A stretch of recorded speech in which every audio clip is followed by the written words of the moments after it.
Act 2, Groundhog Dane.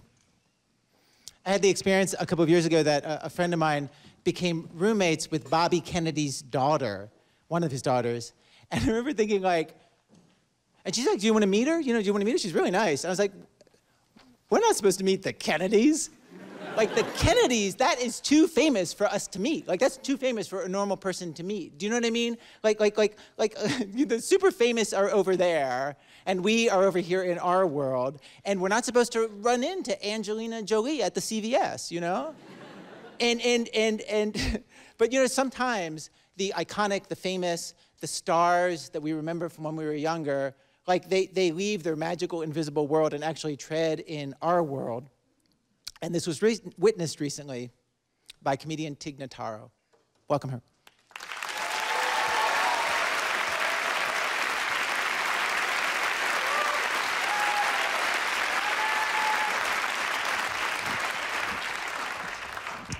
So I live in Los Angeles, and I went to this party with my friend Pam, and we were going to leave the party, and she said to me, "Do you know who that was standing by the door?" I said, "No."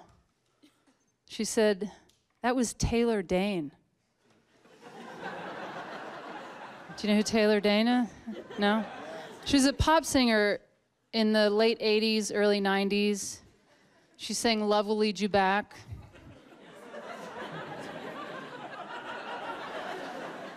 She sang "Tell It to My Heart." Anyway, I love Taylor Dayne, and not ironically. I love Taylor Dayne.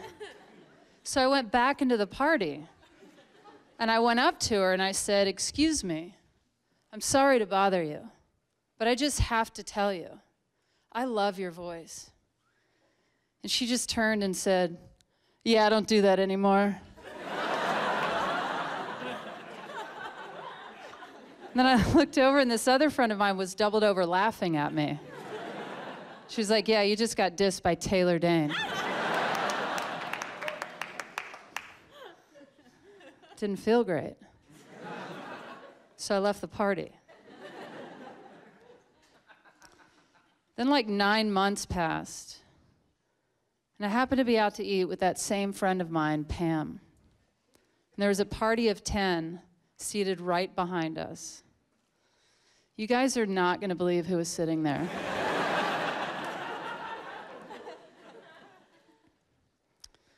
Any guesses?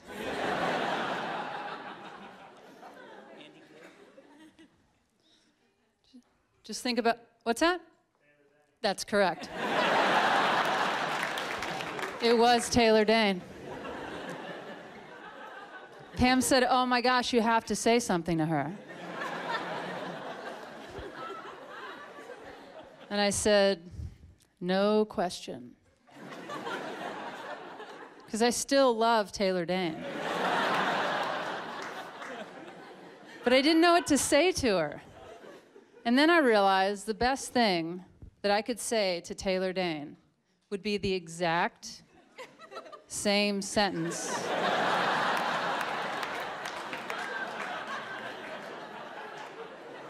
that I said the first time.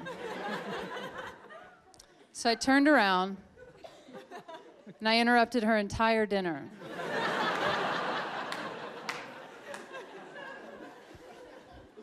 And I said, "Excuse me. Sorry to bother you, but I just have to tell you, I love your voice." And she said, "My speaking voice?" And I said, "Yes."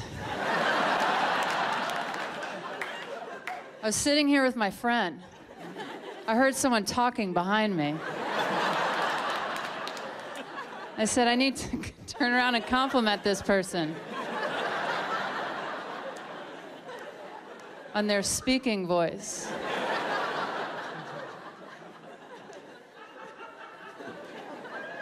And what I didn't realize at the time was that Taylor Dayne was pursuing an acting career rather than a singing career, which I guess is why she was no longer accepting compliments on her singing voice. Then like a year passed. And at this point, I've told all of my friends about my run-ins with Taylor Dayne and how she's the easiest person in the world to run into. Like, I'm not even convinced that she's not here tonight. So I was at my writing partner, Kyle's house, and my phone rang, and it was Sarah Silverman. And at the time, Sarah was dating Jimmy Kimmel. And Sarah called and said, "Guess who's promoting a new CD on Jimmy's show tomorrow night?"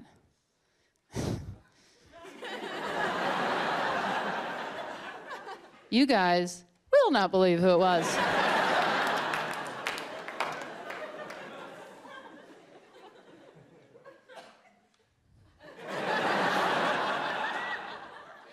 Yes, it was Taylor Dayne. You're good with patterns. Sarah said, "I want you to come down to Jimmy's show tomorrow night, and I want you to say those exact same words that you said the other times." And I said, "No question." But I didn't end up having to go to Jimmy's show the next night. Because that same day,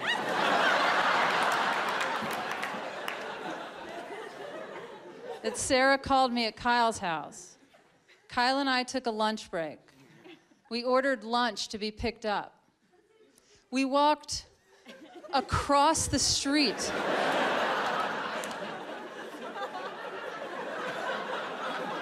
to the strip mall where the restaurant was.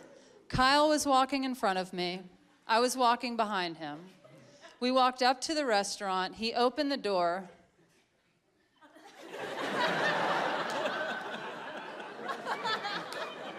He looked at this table. Then he looked back at me. Then he looked back at the table. And I was like, "Oh, yeah, of course she's here." And Kyle and I walked over to the counter where our food was waiting for us. And Kyle was just pacing back and forth, about to have a stroke. And I was like, "What is your problem?" And he said, "Nothing, I'm just really uncomfortable right now."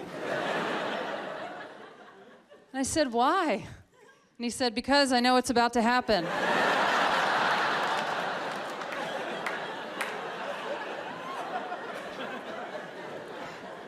And I said, "Yeah." And I can't wait to do it.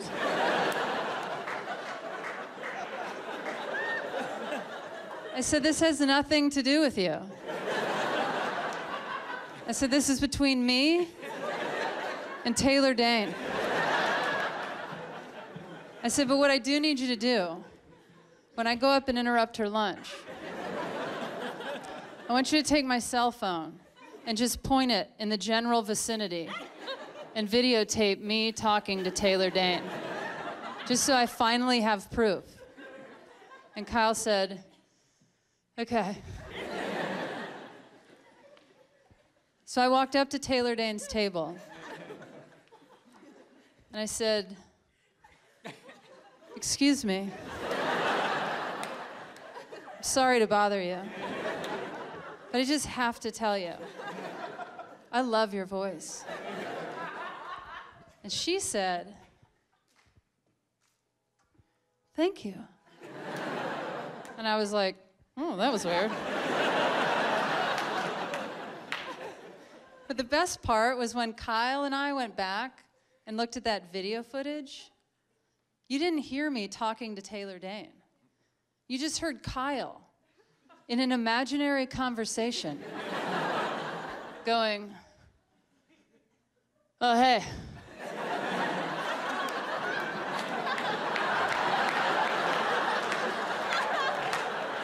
Hey, man, what's going on?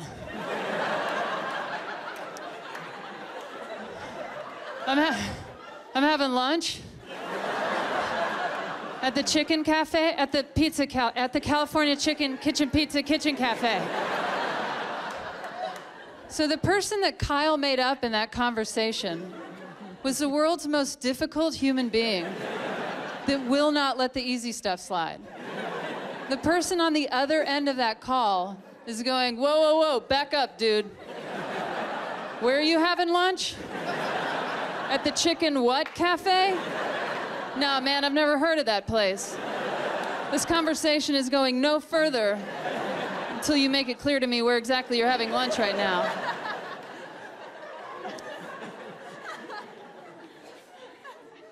And I feel confident that I'm the reason that Taylor Dayne ended up putting out another record.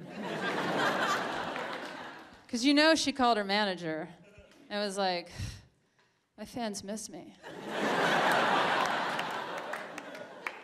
They love me. I mean, sure, they're a bunch of he-she looking robots. Excuse me. Sorry to bother you. But I just have to tell you, I love your voice. Excuse me. I'm sorry to bother you. But I just have to tell you, I love your, excuse me. Just as a side note, I left out other times that I ran into Taylor Dayne.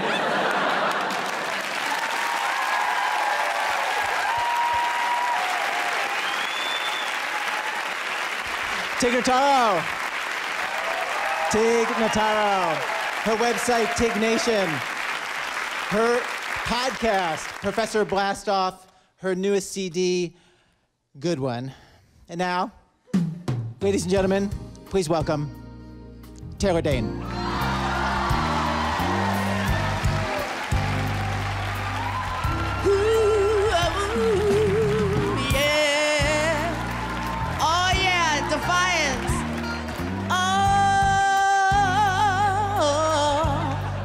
Well, I'll always love you for the rest of my days. 'Cause you have won my heart and my soul. She's so defiant with her sweet, sexy ways. You gave me hope when I needed someone.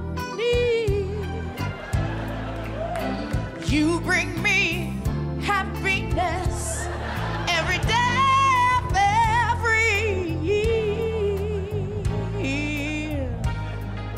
And I'll always love you for all that you are. You know the words.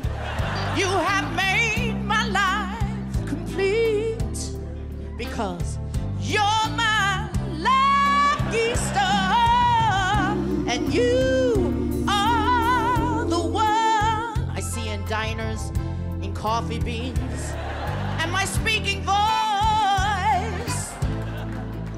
'Cause you are my everything. Tell me who could ask for more?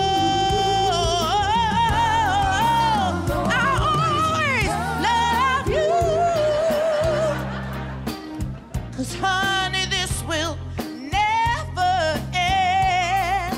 I need you by my side, baby. 'Cause you're my friend. We'll leave the lover out. I'll always love you. 'Cause I'm so happy that you're mine. She's with me now.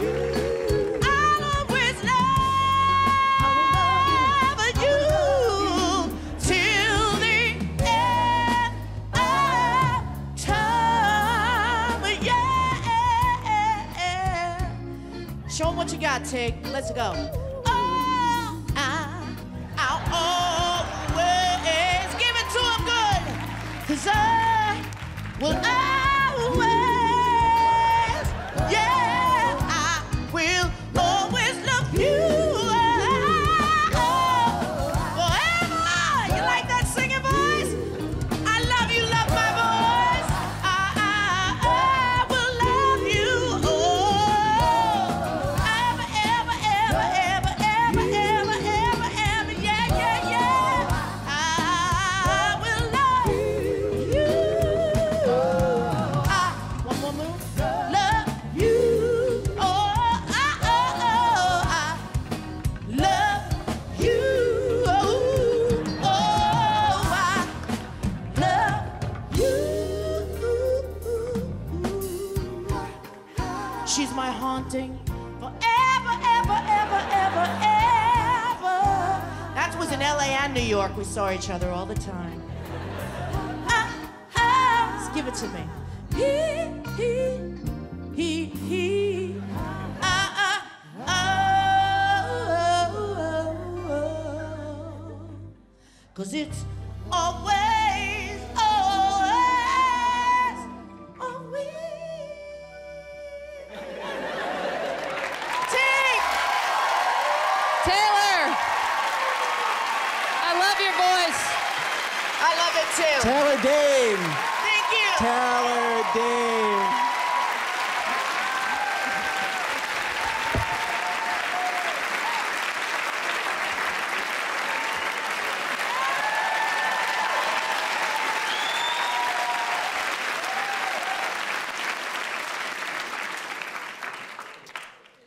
Beat that car talk.